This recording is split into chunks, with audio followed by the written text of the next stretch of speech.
کوئی home work نہیں، جا کر کھیلوں گا۔ سرفراز، آج نوید کیوں نہیں آیا؟ سر، میں نے اسے کھیلتے ہوئے دیکھا تھا۔ اچھا ٹھیک ہے، کل اسے آنے دو۔ کیا ہوا سرفراز؟ اب چلو بھی جلدی۔ عبد الباری، دیکھنا کل جب نوید اسکول آئے گا تو اسے ڈانٹ پڑے گی۔ وہ کیوں بھلا؟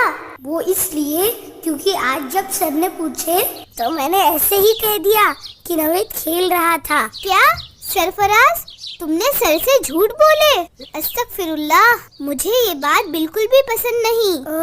کیا ہوا عبد الباری، تمہیں اتنا غصہ کیوں آ گیا؟ غصے ہی کی تو بات ہے، تم نے ایک جھوٹ بات کہی اور کسی پر جھوٹا الزام بھی لگائے۔ استغفر اللہ۔ ہاں واقعی میں نے کیا کر دیا؟ ایک بڑا گناہ، لیکن میں نے اتنا نہیں سوچا، بس کہہ دیا۔ اب تمہیں کل سر سے حقیقت بیان کرنی ہوگی تاکہ تمہارے جھوٹ کی وجہ سے نوید کو سزا نہ ملے۔ ہاں تم ٹھیک کہتے ہو عبد الباری۔ استغفر اللہ، استغفر اللہ، استغفر اللہ۔ ہاں یہ تم بار بار کیا پڑھ رہے ہو؟ استغفر اللہ، استغفر اللہ۔ کچھ بتاؤ بھی عبد الباری۔ میں استغفار کر رہا ہوں، اللہ سے بار بار اپنے لیے مغفرت کی دعا کر رہا ہوں۔ مغفرت کی یعنی اللہ سے معافی مانگ رہے ہو؟ ہاں سرفراز۔ لیکن کیوں؟ تم نے ایسی کیا غلطی کر دیے ہو؟ میں نے کوئی غلطی نہیں کی، لیکن تمہاری اس غلطی کو دیکھ کر مجھے یاد آیا کہ ہمیں ہمیشہ استغفار کرتے رہنا چاہیے۔ ہمیشہ بنا غلطی کی معافی؟ ہاں، روزانہ ہم سے کتنے ہی چھوٹے موٹے گناہ ہو جاتے ہیں جن کا ہمیں احساس ہی نہیں رہتا، اور اسی لیے ہم استغفار کرتے رہے تو اللہ ہمارے گناہوں کو معاف کر دیتا ہے۔ سچ میں عبد الباری؟ تب تو مجھے بھی اس دعا کو پڑھتے رہنا چاہیے، کیونکہ مجھ سے اکثر جھوٹ باتیں نکل جاتی ہے، جیسے ابھی میں نے سر سے جھوٹ کہہ دیا۔ پڑھتے رہو۔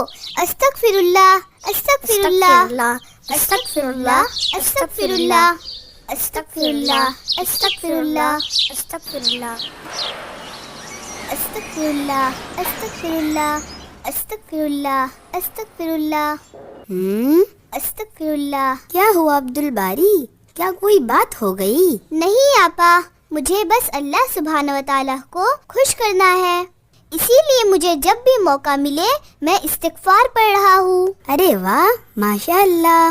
آپا، کیا آپ کو پتا ہے اللہ کے رسول صلی اللہ علیہ وسلم روزانہ تقریباً 100 مرتبہ استغفر اللہ پڑھتے تھے؟ ہاں عبد الباری، سوچو جب اللہ کے رسول صلی اللہ علیہ وسلم اس دعا کو روزانہ اتنی مرتبہ پڑھتے تھے تو ہمیں کتنا پڑھنا چاہیے؟ ہاں یہ بات تو ہے، لیکن آپا اللہ کے رسول صلی اللہ علیہ وسلم تو نبی تھے، اور وہ بھی سب سے بڑے نبی، تو پھر انہیں مغفرت کی دعا کرنے کی کیا ضرورت تھی؟ ہاں، یہ صرف مغفرت کے لیے ہی نہیں بلکہ اللہ کی رحمتوں کو پانے کے لیے بھی ہے یہ دعا۔ اچھا، تب تو میں اسے اور زیادہ پڑھوں گا، اور جب موقع ملے تب پڑھتا رہوں گا۔ ٹھیک ہے آپا، اب مجھے جانا ہے، سرفراز اور نوید میرا انتظار کرتے ہوں گے۔ سنبھل کر عبد الباری۔ اللہ اکبر، اللہ آپ کا احسان ہے، آپ ہمیشہ ہماری حفاظت کرتے ہیں۔ گھر سے نکلتے وقت کی دعا پڑھتے جاؤ۔ جی آپا، مجھے یاد ہے، لیکن یاد دلانے کے لیے جزاک اللہ خیر۔ بسم اللہ توکلت علی اللہ، لا حول ولا قوت الا باللہ۔ عبد الباری، اتنی تیزی سے کہاں جا رہے ہو؟ امی، میں نوید اور سرفراز کے ساتھ کھیلنے جا رہا ہوں۔ اچھا ٹھیک ہے، سنبھال کے کھیلنا۔ جی اچھا امی، کیا آپ نہیں چاہتے کہ اللہ ہمیں پسند کرے اور اللہ ہم سے راضی ہو؟ ہاں کیوں نہیں؟ تو پھر آپ استغفار کی دعا پڑھیے بار بار، کیونکہ اللہ توبہ کرنے والوں کو پسند کرتا ہے۔ ٹھیک ہے، ماشاء اللہ، ضرور پڑھوں گی۔ ٹھیک ہے امی، السلام علیکم۔ وعلیکم السلام۔ استغفر اللہ، استغفر اللہ، استغفر اللہ۔ وہ دیکھو عبد الباری آ گیا۔ السلام علیکم دوستو۔ وعلیکم السلام۔ کیا بات ہے نوید، تم اتنے اداس کیوں ہو؟ کیا سرفراز نے ٹیچر والی بات بتا دی؟